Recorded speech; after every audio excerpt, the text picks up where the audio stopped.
Salve, salve, meu aluno! Professor Heitor Ferreira, seu professor de atualidades aqui do Direção Concursos, passando para conversar com você sobre um tema muito importante, um dos temas mais pertinentes, né? Os impactos das mudanças climáticas na política global. Obviamente, quando a gente pensa em mudanças climáticas, a gente sempre vai lembrar dos chamados eventos extremos, né? Como que aconteceu no Rio Grande do Sul no finalzinho de abril e durante todo o mês de maio, como a seca na região do Pantanal brasileiro, que é oriunda da bacia do Rio Paraguai, como, por exemplo, fenômenos climáticos extremos, né? Como tem acontecido na parte norte da América, nos Estados Unidos. Ah, professor, então existe um impacto dentro das atualidades destas mudanças climáticas na política global? Sim, é exatamente por isso que nós temos a Conferência do Clima acontecendo anualmente, e aí, obviamente, a gente tem essa estrutura base, a gente tem esta reflexão. Dito isso, vamos ao que interessa. Olha só, meu aluno, atualidades para você, o impacto das mudanças climáticas na política global. E aí, eu trago a seguinte base para gente, tá? Olha só. As mudanças climáticas têm se tornado um dos principais desafios globais do século XXI, impactando diversos aspectos da vida humana e influenciando significativamente a política global. Eu quero trazer um exemplo sistêmico do Brasil. Qual? De forma direta, tá? A retomada do chamado Fundo Amazônia. Quando isso, professor? Em 2023. Mas, obviamente, continua sendo uma premissa dentro das nossas atualidades. É uma preocupação internacional com a preservação do meio ambiente brasileiro. O Fundo Amazônia vai trazer muito capital para o Brasil nos próximos anos. E isso mostra uma preocupação de grandes centros, né, e de grandes países desenvolvidos com este olhar. Dito isso, a gente avança. Para quem está se preparando para concursos públicos, é essencial entender estes impactos e estar apto a discuti-los de maneira informada e crítica. Aqui nós vamos pensar em Agenda 2030 e todos os protestos globais contra o uso de combustíveis fósseis. Deixe-me dar um exemplo conceitual aqui. O Just Stop Oil, que este ano fez duas grandes ataques, né? Um à Magna Carta inglesa e o outro ao Stonehenge, né? Aquela estrutura megalítica pré-histórica no Reino Unido. Professor, o que o Just Stop Oil tem projetado?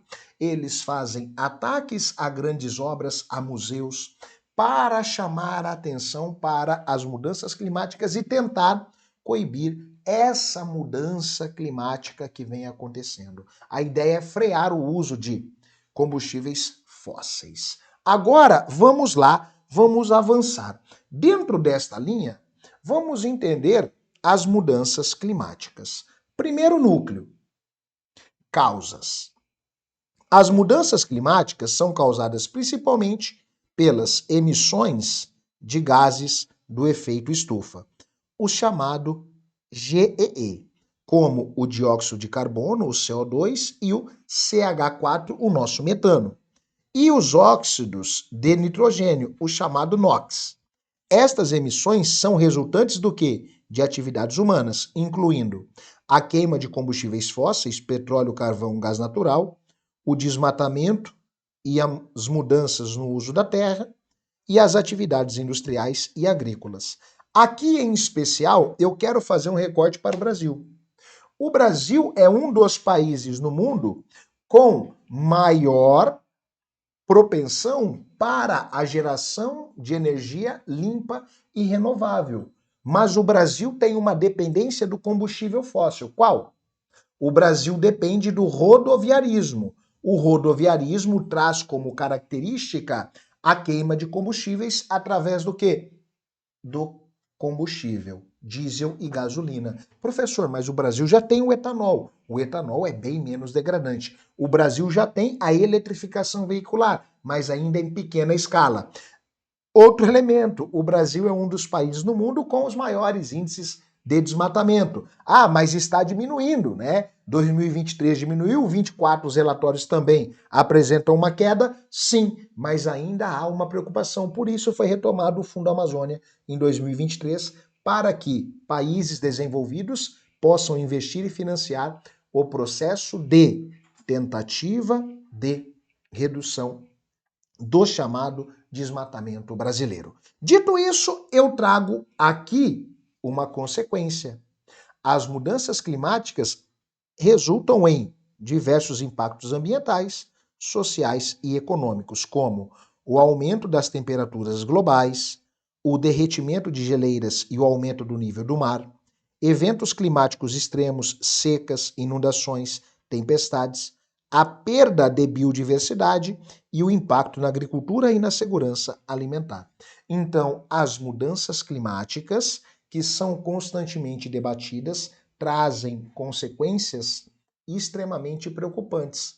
Há alguns anos, a gente nem discutia os refugiados climáticos. Hoje já é uma tendência. As mudanças climáticas estão colocando uma grande porção da população global em um processo migratório. Ah, professor, anotado, leva para a prova. Dentro deste interim, a gente avança. O impacto nas relações internacionais e na política global. Esse aqui é o meu foco central, então ativa um alerta. Primeiro núcleo, tá? Acordos e tratados internacionais. As mudanças climáticas têm levado à criação de diversos acordos e tratados internacionais, visando mitigar as suas consequências e adaptar as sociedades aos novos desafios. Primeiro, Protocolo de Quioto, lá de 97, o primeiro acordo internacional significativo para a redução destas mudanças, né? E o estabelecimento de metas obrigatórias para os países desenvolvidos. E eu tenho o Acordo de Paris, este que é mais recente, né? E que vai ser precursor também para a gente entender a chamada Agenda 2030.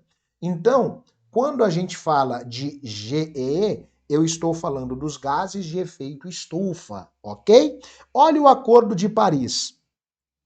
O acordo global que visa limitar o aumento da temperatura global a menos de 2 graus acima dos níveis pré-industriais e buscar esforços para limitar esse aumento em 1,5 graus Celsius. Aqui é uma preocupação global que vem fazendo com que muitas regiões mude muito a sua concepção. Nós já temos acordos na zona do euro para parar a venda de veículos, né, 0 quilômetro com motor a combustão, um processo de eletrificação.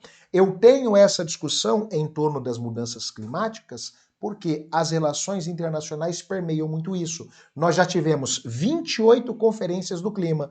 Agora, em 2024, teremos a 29ª e a 30ª vai acontecer no Brasil no ano de 2025, em Belém do Pará. Então, eu tenho essa discussão estrutural. A Agenda 2030, que também é de 2015, ali coladinha com o Acordo de Paris, estabelece os 17 Objetivos de Desenvolvimento Sustentável para a gente tentar frear estas mudanças climáticas e estes eventos extremos. No segundo nível dos impactos nas relações internacionais, a geopolítica da energia. As mudanças climáticas estão alterando a geopolítica da energia, promovendo a transição para fontes de energia renovável, energia limpa, países investindo em energia solar, eólica. A hidrelétrica, ela é bastante questionada, tá? Por quê? Pela sua degradação inicial, tá? Mas, obviamente, ela é colocada como uma energia bem menos degradante, né? E outras fontes renováveis, como a gente pensa aqui na biomassa também em produção no Brasil. E a redução de dependência de combustíveis fósseis, né?